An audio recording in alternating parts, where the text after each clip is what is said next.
A blizzard howled outside the asylum walls, each gust a mournful cry echoing the madness within.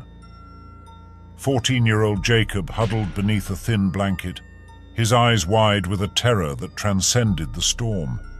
Memories flickered like a dying fire, blood staining the pristine white snow, the cold, accusing eyes of his family.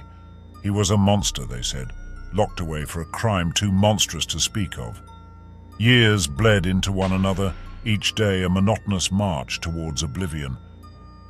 The other patients were a grotesque parody of humanity, their vacant eyes and incoherent ramblings a constant reminder of his own fractured mind. He yearned for escape, not just from the asylum, but from the chilling isolation that gnawed at his sanity. One night, during a particularly ferocious storm, a new resident arrived. A wizened old man with eyes that held a lifetime of secrets, he shuffled past the guards, a sardonic smile playing on his lips. He introduced himself as Silas, and unlike the others, spoke not in gibberish but in chilling whispers. Jacob, desperate for connection, clung to Silas's words. Silas spoke of a darkness within Jacob, a rage that mirrored his own. He spoke of escape, a plan hatched in hushed tones under the watchful eyes of the ever-present cameras. The plan was audacious, bordering on suicidal, but it was a lifeline in the suffocating sea of despair. Silas promised a way out, but it required a sacrifice. Jacob, fueled by a twisted sense of justice, readily agreed. He'd committed an atrocity. He reasoned, another wouldn't hurt. The next few days were a blur of stolen moments, hushed conversations, and meticulous planning. On the night of the escape, the storm reached a crescendo, the wind howling like a tortured beast. Silas slipped Jacob a vial filled with a dark liquid. "A little sleep," he rasped. "Just enough for them to think you gone." Jacob swallowed the concoction, the bitter taste a stark contrast to the sliver of hope it ignited. He feigned sleep as the guards made their rounds, his body growing numb, consciousness fading.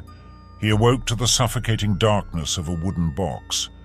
Panic clawed at his throat as he realized he was buried alive. Silas's voice, faint but clear, echoed in his head. "I'll dig you out once the storm dies. We have unfinished business, Jacob." The realization dawned on him with horrifying clarity. Silas wasn't an escape partner. He was a predator, leading him not to freedom, but to a fate worse than death. Trapped in the suffocating confines of the box, the air thinning with each passing moment, Jacob screamed into the darkness. But his cries were swallowed by the storm, a lonely echo in the vast emptiness.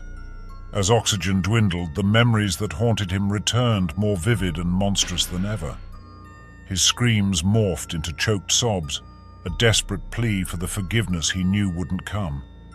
He died alone, buried beneath the cold earth, the chilling lullaby of his own madness playing on repeat in his mind. When the storm finally subsided, Silas emerged from the asylum, a triumphant glint in his eyes. He'd claimed another soul, adding a new verse to the horrifying symphony of his own darkness. The asylum remained silent, another story buried beneath its floorboards, a chilling reminder that some horrors wear the mask of salvation.